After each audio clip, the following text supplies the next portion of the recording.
FM with DJ Chinny. Dear Max FM, itago niyo na lang ako sa pangalang Vanessa.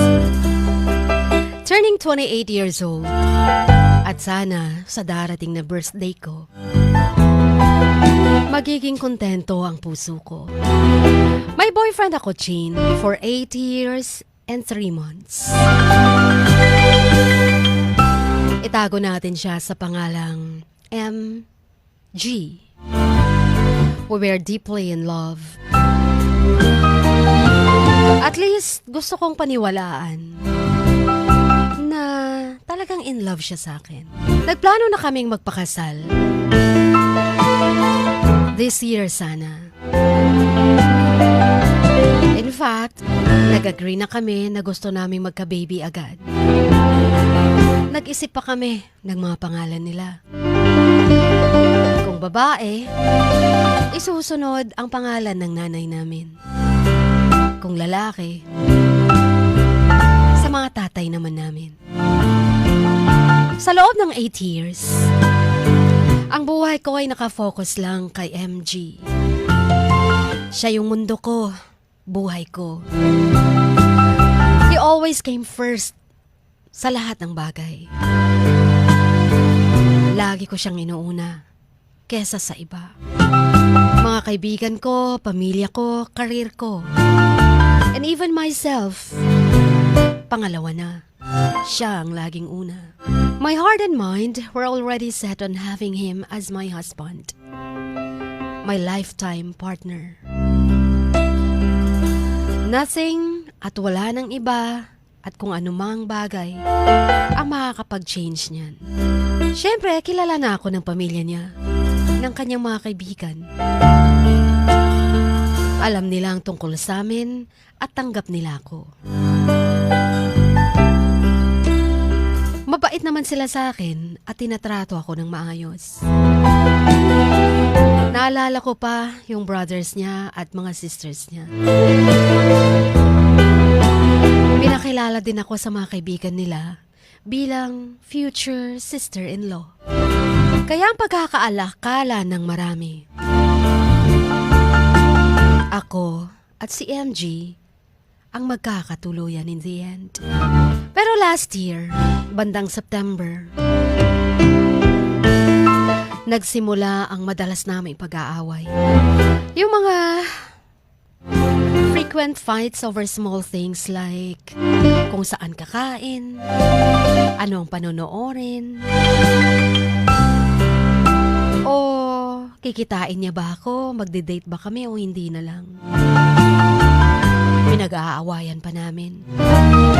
Sabi niya, napipressure daw siya mula sa kanyang work at sa kanyang relasyon sa akin. Nung sinabi niyang yun,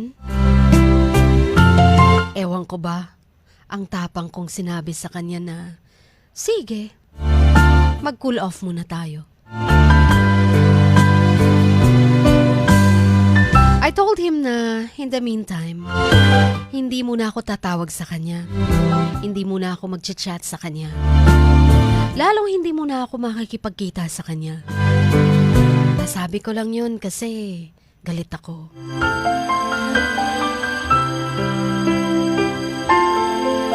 Pero sabi ko naman, I'd always be around if ever kailangan niya ako. Without a second thought, hindi man lang siya nag-alinlangan. Hindi man lang siya nakiusap, nag-beg. He accepted my proposal na cool off muna kami. Ang sabi niya pa, mas mainam nang tapusin na lang daw ang relasyon namin. Wala nang cool off. Parang ang bilis niyang mag-decide. Parang inaantay niya lang ako na makipag-iwalay sa kanya. It was as if he had just waited for me to initiate the breakup. Nashock ako, na-surprise. The man I love and gave my life to was letting me go. Sobrang sakit. I accepted the idea because I thought he was just tired from work at medyo confused, pressured, nasa-stress. At ang akala ko na after a few days lang, marirealize niya na kailangan namin ng isa't isa at mahal namin ang isa't isa. When we parted ways that time, I couldn't help but cry. Pero the following day, I called him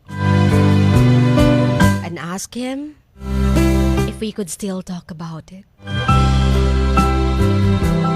Tinanong ko siya kung ano ang totoong rason niya. He told me na pagod na raw siya sa mga demands ko. Pagod na raw siya na committed siya sa akin. Gusto na daw niyang makapag-isa for a while.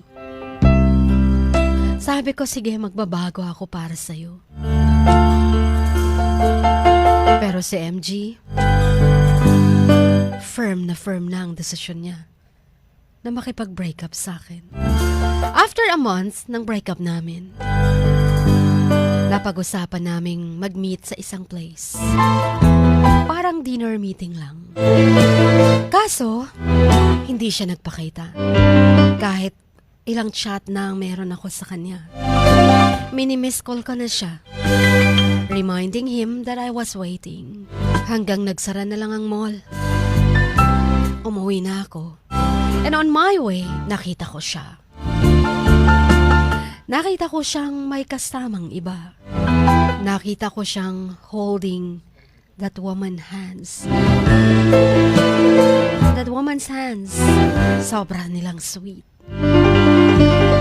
At what made it even painful was that he just ignored me. As if hindi niya ako kilala, Chin. Hindi ko malang nakitaan sa facial expression niya na nag-worry siya sa akin. Siguro nga, confident siya. Dahil break up na kami, pwede na siyang mambabae. Pwede niya na akong ipagpalit agad. Just after a month, 2 araw absent ako sa work, Chin. Sobrang nag-iiyak. Magang-maga ang mga mata. Hindi ko na alam kung paano pa iikutin ng mundo ko. Ang mundo ko ay siya. At nawala na. Hindi ko alam kung ano nang nangyayari sa paligid ko. Nagtatanong ang puso ko kung bakit he was with that girl when he was supposed to meet me that night. That same girl na nakita siya ng mga kaibigan ko. Just few minutes bago kami nag-break. Pumunta ako sa place niya para makapag-usap kami and ask for some enlightenment. Sinabihan ko siya kung gaano kasakit ng ginawa niya sa akin. Pero ang sabi niya, that girl was just a friend lang daw. Hindi lang daw niya alam kung anong gagawin that night, kaya hindi niya ako pinansin. Promise niya pa sa akin, hindi daw siya magkakaroon ng girlfriend this year. Or next year. Dahil gusto daw talaga niyang mapag-isa. At isa pa daw, mahal niya pa daw ako. So naniwala ako, Chin. Siyempre, may pinagsamahan kami for 8 long years. Sabi ng mga kaibigan ko, hindi daw siya sila naniniwala kay MG. Sinabi lang daw niya yun to ease my pain at mabawasan ang kanyang guilty feelings. Sobra akong nalito. Sino bang nagsasabi ng totoo? Sino ba ang paniniwalaan ko? November 18. Napag-isahan namin ng mga kaibigan kong manood ng sine. At habang sa madilim na sinehan, naghahanap ng upuan, aksidenteng nakita ko siya. At kasama ang parehong girl. Knowing that they were just friends, siniguro kong makita ako ni MG. Pero hindi niya pa rin ako pinansin. Chin, kung kaibigan lang siya, Bakit hindi niya ako kayang ipakilala? Bakit magkasama sila sa loob ng sinehan? Bakit siya ang laging kasama ni MG? Wala na ba akong karapatang magtanong dahil ex niya na ang tingin or ex na ang tingin niya sa akin? Kaya, napaisip ako. And so I began to believe, my friends. Pinalita ko ito sa kanyang elder sister na siyang sobra kong close. Nagpapasalamat naman ako dahil ang turing na ng sister niya sa akin ay talagang future sister-in-law. Pwede ako mag-open up about matters of the heart. Nung sinabi ko sa kanya ay nasurpresa siya. Nalungkot sa balita ko. Sabi niya pa, kakausapin na daw niya si MG to clarify everything. So nag-antay ako. But while waiting, tinawagan ko si MG. And I got my answer the following day. Yung babae na kasakasama niya lagi, ang totoo niyan ay girlfriend niya talaga. Isa pa, naging shota niya nung kami pa. Sila na pala, July pa lang. Nagsimula kami mag-away, September na. So yun na pala yun. For a while I was speechless. As if someone had slapped my face. Naging manhid ako. Parang gusto kong umiyak pero walang tumutulong mga luha. But I could clearly feel the pain. Sobrang sakit. Sobrang sakit, Jean. Akala ko gusto lang niyang mapag-isa. Akala ko ayaw niyang makumit sa iba. Akala ko, after breakup, na in love lang siya. Pero hindi pala. Kami pa, nung sila na. Did our 8 years of love mean nothing to him? Why did he have to tell me that he loves me and needs me, only to turn around and show the opposite of what he said? Hindi ko to deserve.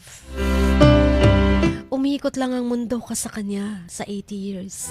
Kaya hindi ako makapaniwalang ganito kasakit ang ginawa niya sa akin.